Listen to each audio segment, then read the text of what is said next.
Hello and welcome to my channel Digital Chemistry. In this video, we will discuss about an ideal gas law, also known as general gas law. So the ideal gas law, also known as the general gas law, is the combination of all these three laws. Ideal gas law states that the volume of a gas is directly proportional to the absolute temperature and the number of moles, while inversely proportional to its pressure. As you can see here that V is directly proportional to nT 1 over P. Or we can write this equation by rearranging that V is equal to R nT over P. Here V is the volume of a gas, N is the number of moles, T is the temperature of the gas, P is the pressure on a gas, and R is the universal gas constant. This equation is known as ideal gas equation or the general gas equation. Let's derive the ideal gas equation.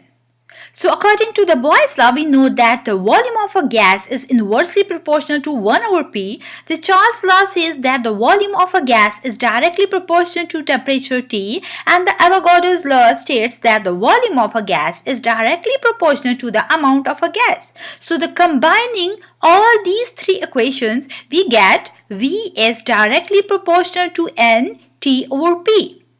So here we remove this sign of proportionality and use a constant instead of this proportionality. So here we use R.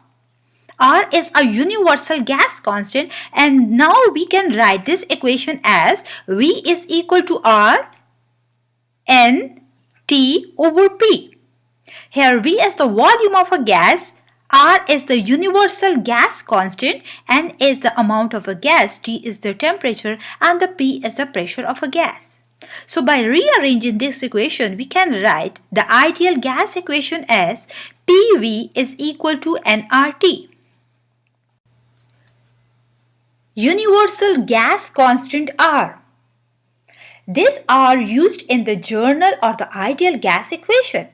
It is the definite amount of the energy that can rise the temperature of 1 mole of a gas by 1 centigrade. It has a constant value for all gases, which is independent of the nature of a gas. Its value can be expressed in the different units. As you can see here that R is equal to 0.0821 atmosphere cubic decimeter per Kelvin per mole when the pressure is in atmospheres. Now when the pressure is in mercury, so we can write this value of R that is equal to 62.36 mm mercury cubic decimeter per mole per Kelvin.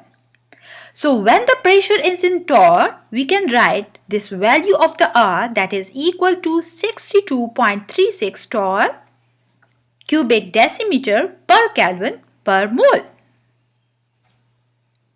So these are the different units which are used in this different ideal gas equations.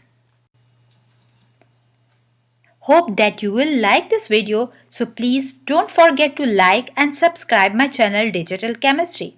Thank you for watching.